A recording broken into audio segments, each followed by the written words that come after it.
Kembali.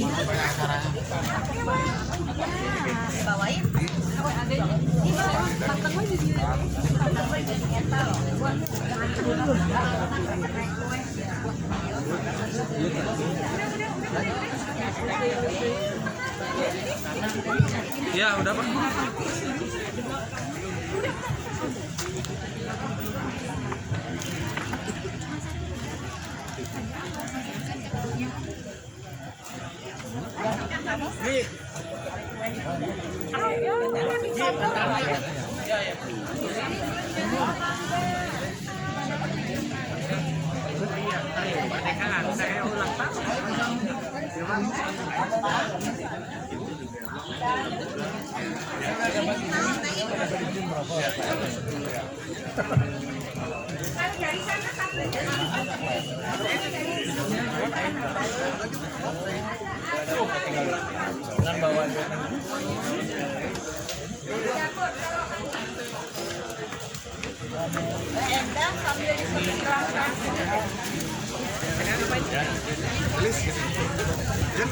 Iya. Oh, jagain isinya. Orang sampai murah kue. Wah, akan 4 menit mau makan kue dipanggil Pak RW gitu. Pak, kuenya Pak.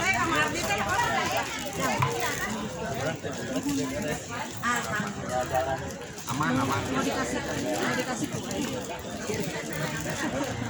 Kasih lagi aku.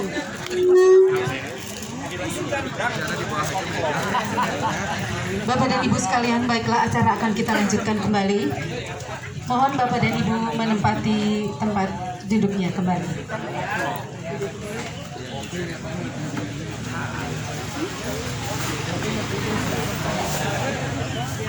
Bapak dan Ibu sekalian, sebelum kita memasuki acara sosialisasi Kampisman, untuk keberkahan pertemuan pada siang hari ini, mari kita sama-sama berdoa untuk kelancaran dan keberkahan sosialisasi Kampisman, khususnya di Kelurahan Geger Kalong dan lebih tepatnya di RW 02 KPD Geger Kalong. Untuk memimpin doa pada siang hari ini, kami mohon kesediaan Bapak Haji Tatang Karyana MAG, kami silakan.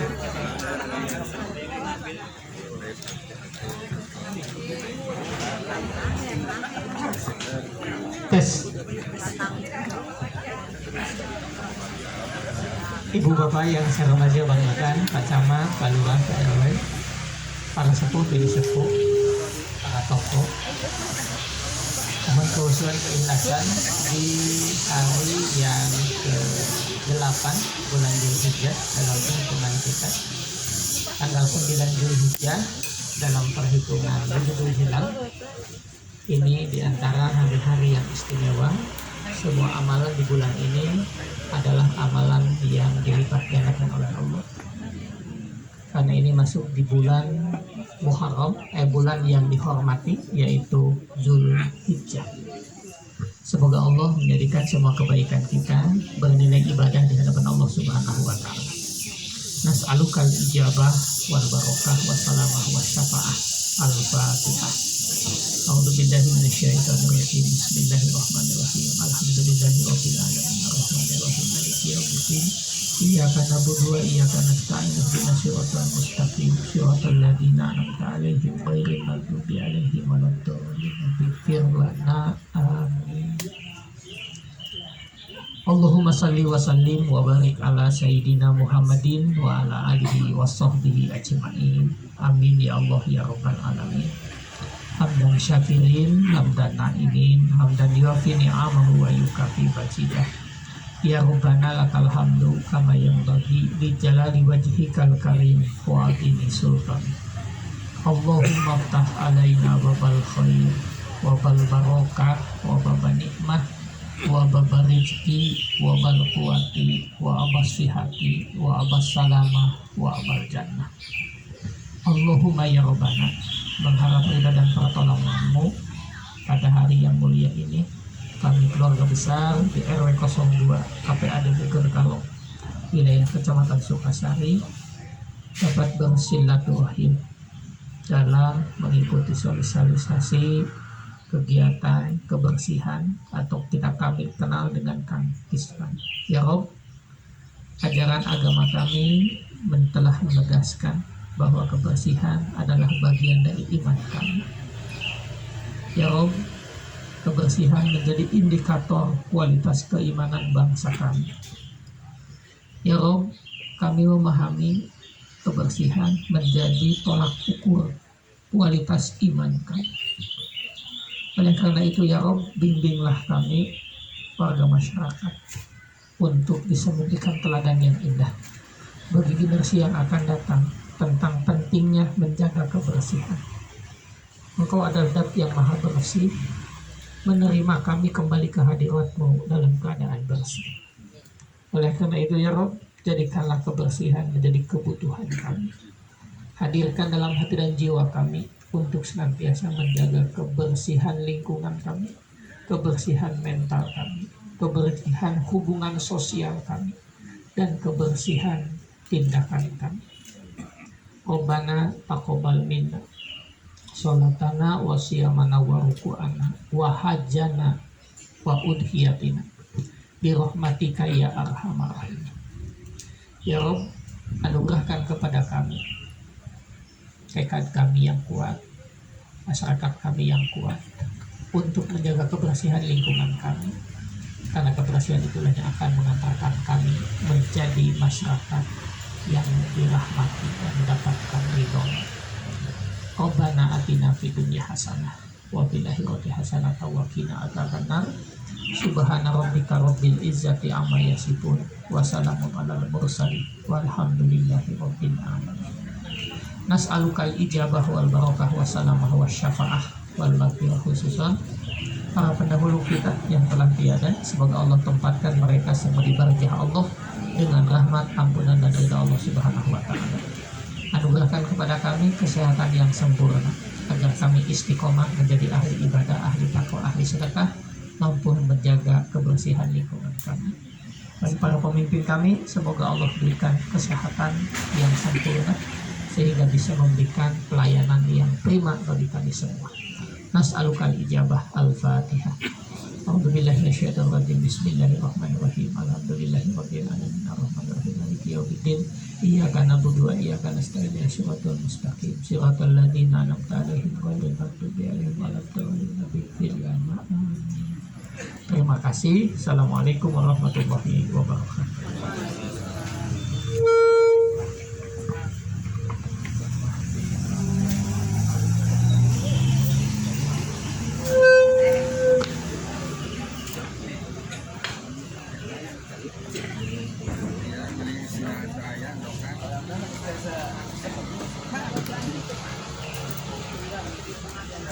Nuhun kepada Bapak Haji Tatang Heriana yang telah memimpin doa pada siang hari ini. Bapak dan Ibu sekalian, sesuai dengan tema kegiatan hari ini adalah sosialisasi Kampisman.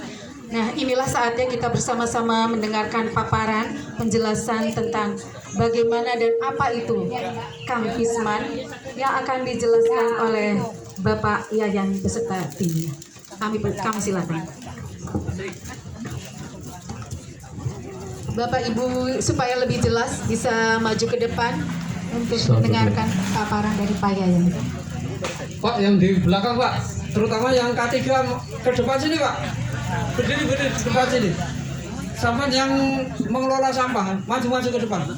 Sini Pak, biar kelihatan. Maju sini, maju.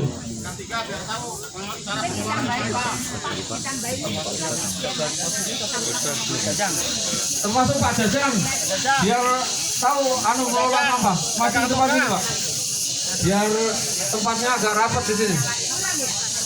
Nah sini, isi kursi yang kosong sini, depan sini.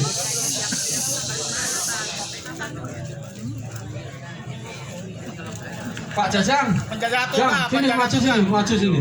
Biar tahu kalau di belakang nggak ada apa-apa. Sini, maju sini. Ya.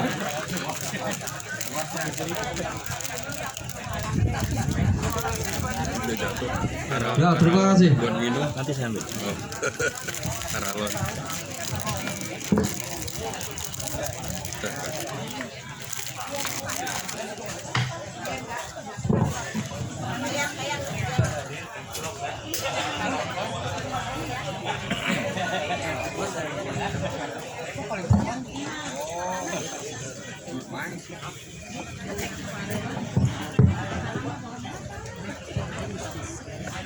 Bismillahirrahmanirrahim. Assalamualaikum warahmatullahi wabarakatuh. Alhamdulillah, puji syukur kehadirat Allah Subhanahu wa taala bahwa pada pagi hari ini kita masih diberi nikmat sehat jasmani, sehat rohani, sehat keluarga dan juga sehat lingkungan. Insya Allah apa yang kita amanahkan salah satu risalah dari Allah Subhanahu wa taala agar kita tetap bertakwa untuk menjalankan segala perintahnya dan menjauhi segala larangannya. Perkenalkan, nama saya Muhammad Ian Sofiansam dari Dinas Lingkungan Hidup bersama rekan kami Pak Ibo atau Pak Herman, yang mana kali ini saya akan membahas tentang pengelolaan sampah sebagaimana amanat daripada pemerintah pusat Republik Indonesia yang tertuang dalam Undang-Undang Nomor 18 Tahun 2008 bahwa pengelolaan sampah itu memang diwajibkan kepada kita semua ya. Jadi semua tidak ada terkecuali, semua harus bertanggung jawab terhadap sampahnya. Karena dengan kita membuang sampah begitu saja, maka keadaan lingkungan kita akan tercemar dan berdampak kepada berbagai macam penyakit ataupun pencemaran yang bisa berakibat kepada kesinambungan hidup kita dan juga keseimbangan alam yang akan datang. Baiklah, untuk mempercepat waktu, kita sama-sama belajar, sama-sama berbagi pengalaman tentang bagaimana sih masalah sampah yang sekarang ini menjadi topik utama di Kota Bandung ini, karena kita tidak mempunyai TPA ya, kita tidak mempunyai TPA sendiri, kita buang ke TPA Sarimukti, Kabupaten Bandung Barat, dan juga kita telah dibatasi jumlah tonasenya hanya sampai 2.000 ton, sedangkan Kota Bandung buang sampah tiap hari 1.600 sampai 1.700 ton, dengan harga yang spektakuler, 1 ton 61.250 dikali 1.600 atau 1.700. Berarti berapa APBD kita yang akan terkuras atau habis dibayarkan kepada pemerintah Provinsi Jawa Barat yang mempunyai TPA Sarimukti. Baiklah, karena kita berdasarkan Undang-Undang Nomor 18 Tahun 2008 agar ada pengelolaan sampah, jadi sampah itu harus dikelola ya, harus diolah kelola. Pertama, sampah itu jangan sampai dibuang langsung ke TPS, tapi dipilah dulu di rumah. Jadi penting sekali pemisahan sampah itu ada di rumah. Mana yang organik, mana yang residu. Mana organik yang betul-betul menghasilkan berbagai macam dampak, seperti organik basah, ada sampah makanan, sisa masak, sisa dapur, kita harus diapakan. Jangan sampai dibuang ke TPS langsung, jangan dibuang ke lapangan, jangan dikubur, dan jangan dibakar. Karena itu tidak diperbolehkan, karena itu sangat berlawanan sekali dan salah satu penghasil emisi gas rumah kaca. Jadi jangan sampai organik basah kita seperti sampah makanan sama sisa dapur itu dibuang ke TPS, dikubur, dibakar, atau dibuang begitu saja. Sehingga ketika panas terik matahari datang akan terjadi penguapan.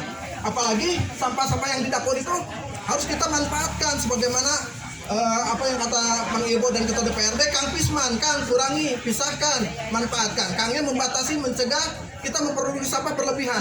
Jadi kita harus bisa mencegah, bermitigasi agar sampah tidak banyak keluar rumah ya. Jadi kita bagaimana kan sampah organik basahnya dari mulai dapur harus dipisahkan dengan dikumpulkan, dipisah, dikumpulkan, kemudian dimasukkan ke dalam wadah, dikumpul. Nah, kalau misalkan bisa di rumah dikelola. Kalau tidak bisa ya disampaikan ke pemangku sampah untuk selanjutnya ditarik ya. Jadi yang pertama, sebagaimana optimalisasi Kang Pisman, sampah organik basah itu harus disimpan dulu lebih lama di rumah. Sampah organik basah itu dengan apa? Misalkan kita mempunyai sampah organik basah tiap hari, kita akan lakukan penyimpanan dulu dengan adanya loseda. Loseda adalah lodong sisa dapur. Lodong sisa dapur.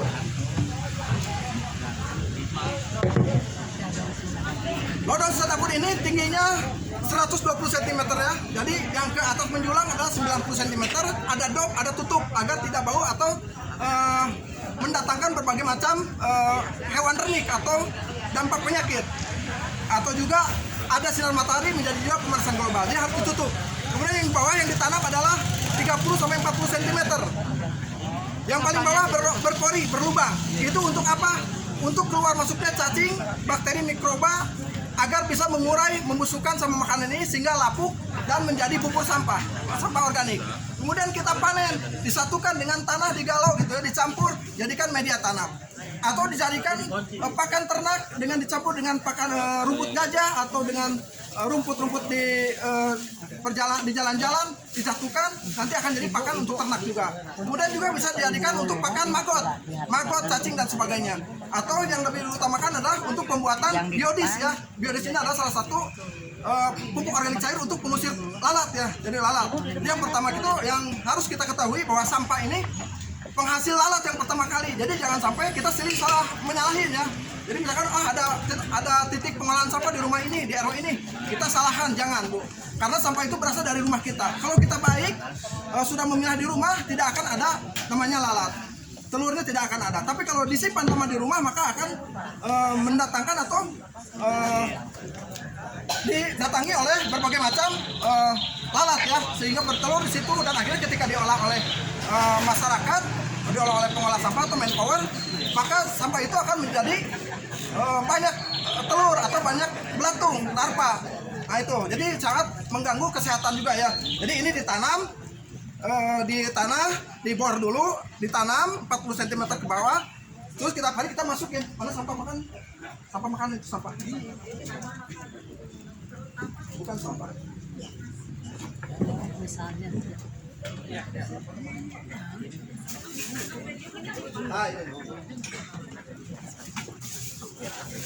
Nah, ketika ada sampah, kita masukin di dalam Pak. Kemudian ditutup. Pakai lagi.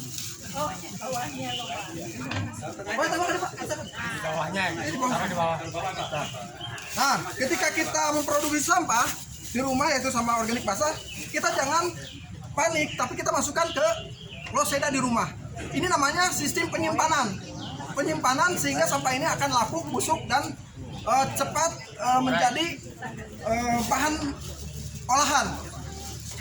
Nah, kita masukin. Nah, kalau misalkan ingin cepat hancur, cepat lebur, cepat busuk, cepat lapuk, dikasih aktivator. Bisa pakai air cucian beras, bisa pakai gula merah, bisa pakai air kuah bayam, kuah baso, kuah lodeh, pakai air kopi boleh, susu busuk boleh, kemudian pakai M4 boleh, pakai mol boleh, pakai eco engine boleh, biar sampah yang di dalam ini busuk.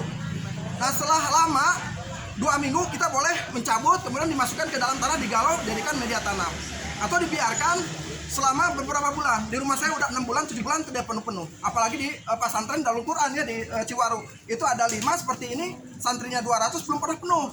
Karena tiap hari dimasukin oleh aktivator, jadi sehingga sampah organiknya hancur. Maka ini sebetulnya disimpan dulu untuk salah satu pemanfaatan. Nah, ini disimpan dulu. Kemudian ada juga sampah skala rumahan untuk dijadikan media lagi.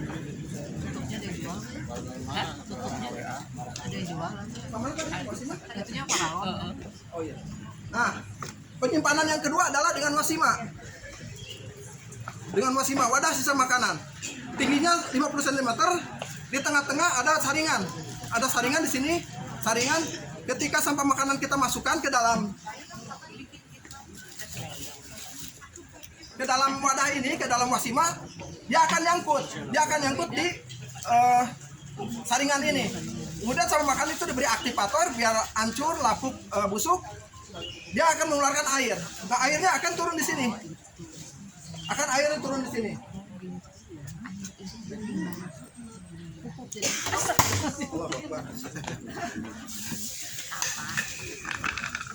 Nah, airnya akan keluar seperti ini. Akan ada indikasinya seperti ini. Seperti radiator. Nah, kita masukin ke botol air mineral atau wadah untuk pupuk organik cair di rumah kita. Ini insya Allah penyimpanan ini tidak akan bau busuk, tidak akan. Tapi baunya fermentasi peyem, bau ragi atau bau apa? Bau tape. Bau tape jadi tidak akan bau. Karena disimpan dulu pertama kali langsung ke sini. Jadi tidak ada angin dulu, tidak ada udara, tidak ada oksigen, tidak ada lalat yang masuk ke sini. Jadi tidak ada belatung sama sekali. Nah, ini namanya wasima, wadah sisa makanan. Sistemnya sama dengan loseda. Jadi silase atau jadi bubur sampah nanti akan jadi bubur sampah.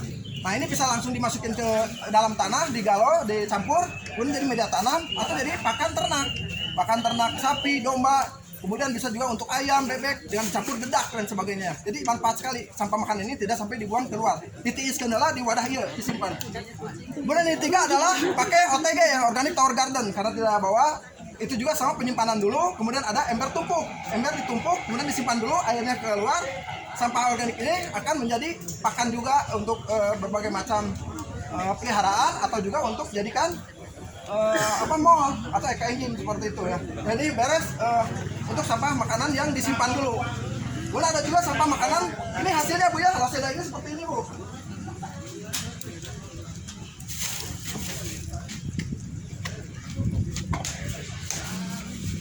Ini Loseda seperti ini. Jadi ada sekali tenaganya.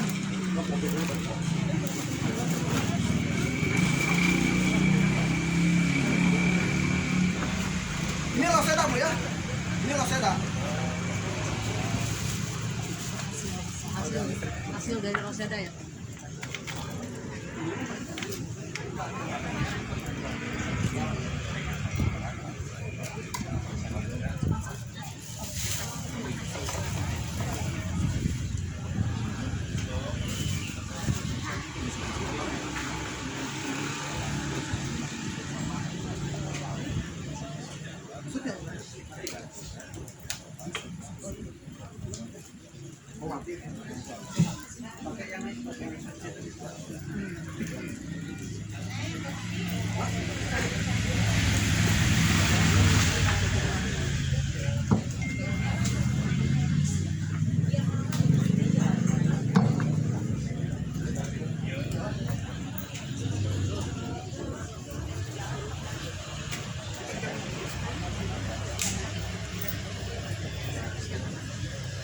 Jadi listrik tidak jalan ya.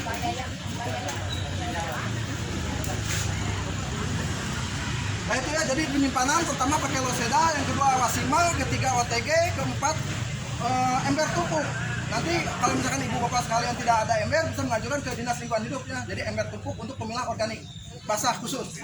Jangan sampai dibuang ke TPS, jangan sampai dibakar, jangan sampai dikubur, jangan sampai dibuang begitu saja keluar, karena akan menimbulkan emisi gas rumah kaca. Kemudian kedua, sampah organik basah itu bisa dikompos.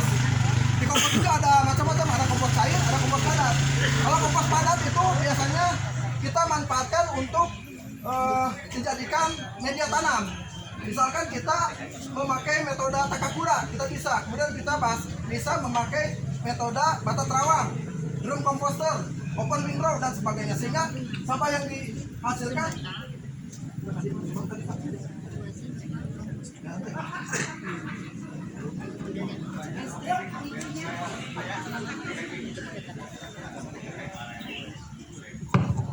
itu.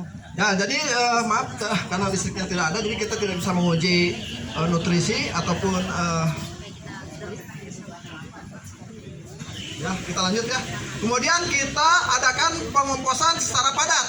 Kita bisa memakai teknik bata terawang atau teknik takakura, bisa menggunakan teknik drum komposter, open windrow dan sebagainya. Kemudian organik cairnya, pupuk organik cairnya kita bisa manfaatkan untuk membuat eco engine, mold, biodis dan sebagainya. Jadi semuanya manfaat.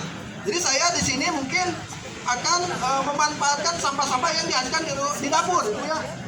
Seperti ini. Ini ada air buah baso, Bu. Buah baso jangan dibuang, sekali-kali jangan dibuang ke selokan.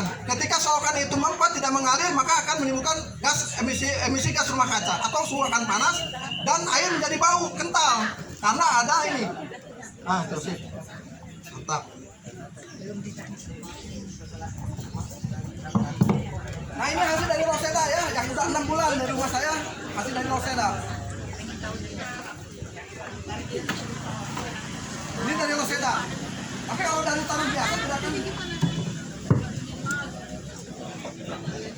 Nah, itu Loseda ya, hasil dari Loseda bisa dijadikan itu.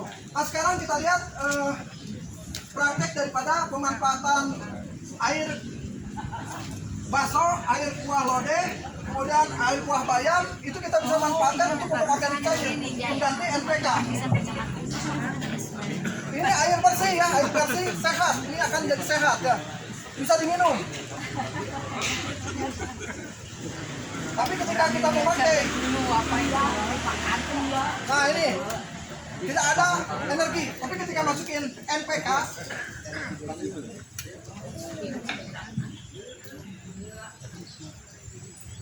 ketika diberi larutan NPK, maka air ini akan berenergi, punya kekuatan, mempunyai mineral dan juga lainnya.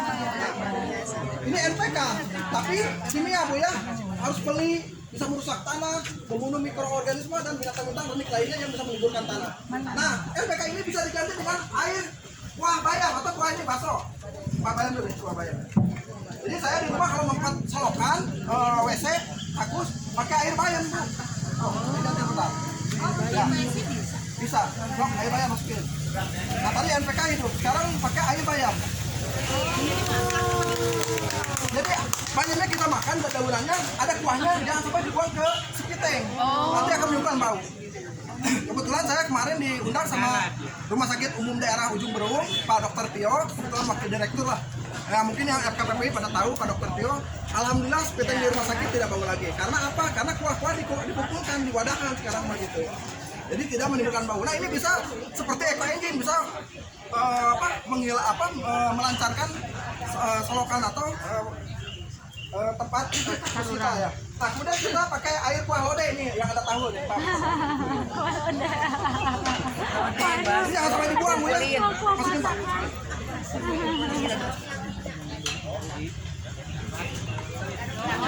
Seperti NPK, sama seperti NPK. Jadi NPK hampir sama dengan kuah-kuah yang ada di sini nih. Misalkan ada air kopi, Bapak Ibu sekalian sudah masak ingin kopi untuk suami. Nah, jangan dibuang kopinya Bu. Ya, ini air kopi. Apa sih Pak ya? Air kopi dengan apa? Dengan apa namanya? Hampas rokok, sigaret. Oh, tembakau. Ya, tembakau.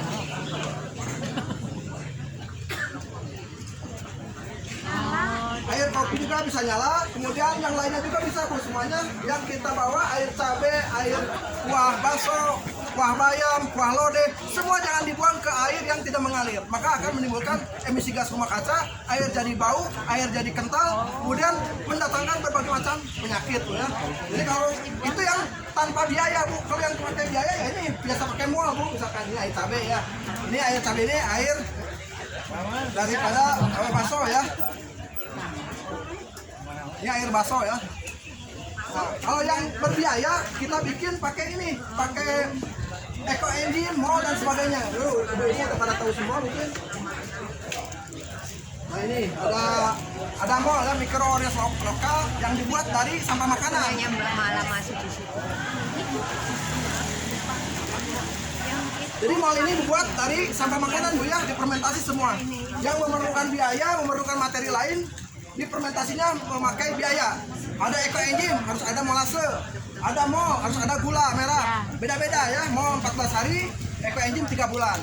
Kemudian ada juga biodis 6 bulan, ada juga M4, itu sama dari sampah makanan. Tapi manfaatnya luar biasa bagi tanaman, pohon-pohonan dan sebagainya ya, untuk menghilangkan bau, menghilangkan lalat. Nah itu ya Bu, jadi bisa dibikin pupuk cair ya, mau bisa juga dibuat eco engine. Nanti kita praktekkan cara bikin eco engine Bu ya. Kemudian organik basah lainnya selain bisa dijadikan pupuk padat dan cair, juga dijadikan pakan Bu, bisa untuk jadi pakan ayam. Kemudian bisa dijadikan untuk pakan maggot, budidaya maggot. Kemudian juga bisa kita sumbangkan ke dinas kami Bu, kita dikumpulkan, silakan diberi ember, nanti ditarik sama dinas sampah organik basahnya. Karena di sini mungkin potensinya lebih banyak kepada sampah organik berperlakuan khusus seperti dedaunan, maka kita harus punya tempat seperti di Sukasari, kecamatan, atau kita bikin rumah daun. Nah ini banyak sekali contoh-contoh yang dihasilkan dari daun Ibu ya. Di sini saya udah banyak sekali di rumah daun-daun yang difermentasi seperti ini Bu ya. Ini daun-daun yang udah difermentasi. Ini daun kering yang udah akan jadi pupuk ya. Tuh. Yang kedua adalah organik kering. Tadi adalah organik basah, organik kering. Organik kering ini adalah organik yang berperlakuan khusus. Jadi khusus organik kering ini harus diolah dulu atau diperlakuan khusus ya. Seperti sabut kelapa. Sabut kelapa itu bisa jadikan koko chip Bu ya. Bisa jadikan koko chip, koko fiber, koko pil. Kalau daun mangga Sama Bu. harus dihancurin ya. Nah, ini salah satu sampah organik kering atau berpelakuan khusus, namanya sabut kelapa. Kalau si mamang udah banyak, saya juga menyerah, tidak mau. Tapi kalau ibu bersampah dari pembelian kelapa, akhirnya kita pakai wadah atau pakai plastik, kemudian sabut kelapanya harus jadi tanggung jawab ibu, karena ibu yang bersampah ibu. Nah, sabut kelapanya bawa ke rumah.